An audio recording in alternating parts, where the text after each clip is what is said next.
Welcome to the Explainer. Look, if you've ever felt like English grammar is just this massive, random collection of confusing exceptions, you are absolutely in the right place. Today, we're demystifying English noun mechanics. We're going to strip away the confusion and use a really simple, progressive building block approach to take you from the most basic foundations of the language all the way up to constructing complex, descriptive sentences. Here is our roadmap for today. First, we meet the noun. Second, we'll tackle the plural challenge. Third, we'll decode the rules of possession. Fourth, we're going to build some bigger noun phrases. And finally, we'll put it all to the test in the final challenge. Okay, let's dive right into this. Section 1. Meet the noun. Establishing the foundation. So let's kick things off with a question right out of the gate. Is dragon a noun? Take a second and really think about it. Is it? Yes, the answer is an enthusiastic yes. And the reason is simply because in the English language, words have very different jobs. Some words have the job of showing action, like the word run. But today, we are focusing entirely on the specific job of nouns. Formally, a noun is defined as a person, a place, an animal, or a thing. This obviously includes normal, everyday things like a dog or a school. But it also includes concrete, sometimes kind of silly things too, like a banana, a castle, or a dragon. Understanding this definition is our absolute first building block. Nouns are the foundational anchors of our sentences. Moving on to Section 2, the plural challenge. Time to add a little complexity. Now that we know what a single noun actually is, we need to expand it. We have singular, which simply means one, then we have plural, which means more than one.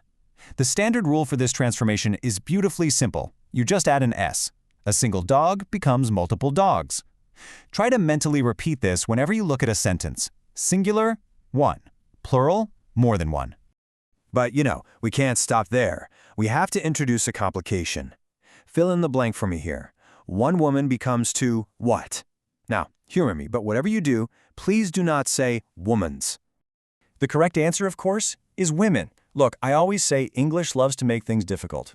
These are what we call irregular plurals. Some words just flat out refuse to follow the normal add an S rule, and there's no magic trick to them. They simply have to be learned. One goose becomes geese, a mouse becomes mice, an ox becomes oxen, and a child becomes children. Recognizing these correct forms is absolutely essential for our next building block. All right, Section 3, the rules of possession. Who owns what?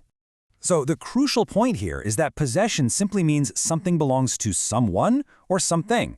And visually, this entire concept hinges on one tiny, vital mark, the apostrophe.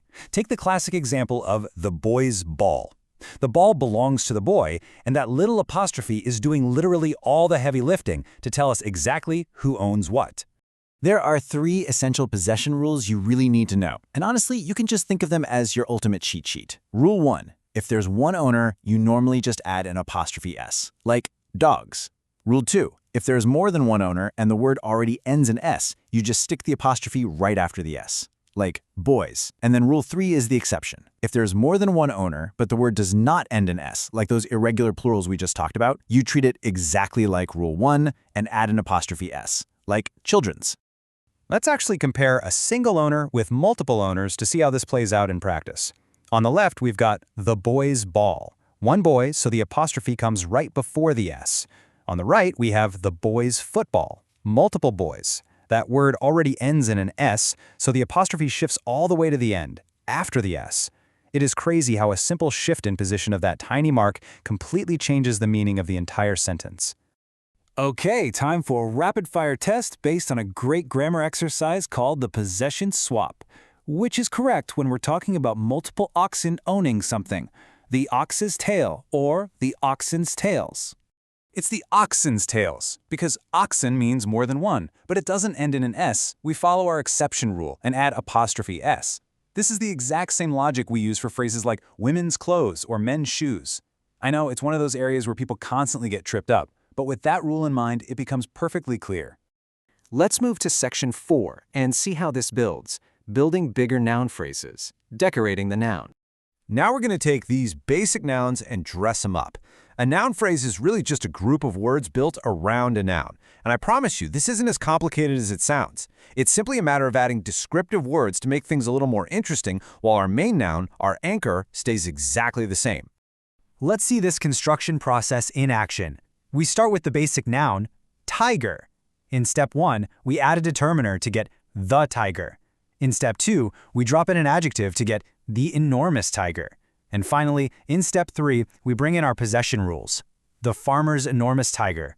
Do you see how a simple noun grows into this richly detailed phrase?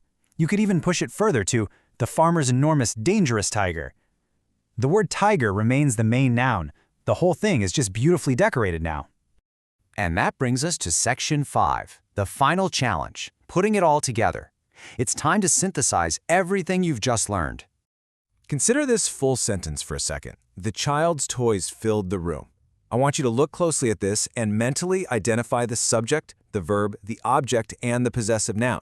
Take just a second to break it down in your mind. All right, let's reveal the breakdown. The subject is the child's toys. The verb is filled, the object is the room, and that possessive noun is child's. And this brilliantly illustrates how these individual building blocks, the plurals, the possession, the noun phrases, they all come together seamlessly to create a complete, functioning, and highly descriptive English sentence. We've really gone from asking what a simple noun is, all the way to deconstructing complex grammar mechanics using a visual cheat sheet. You absolutely have the tools now to identify irregular plurals, correctly place those tricky apostrophes, and decorate your nouns. So I'll leave you with this provocative question to think about. Now that you know the mechanics, how big of a noun phrase will you build today?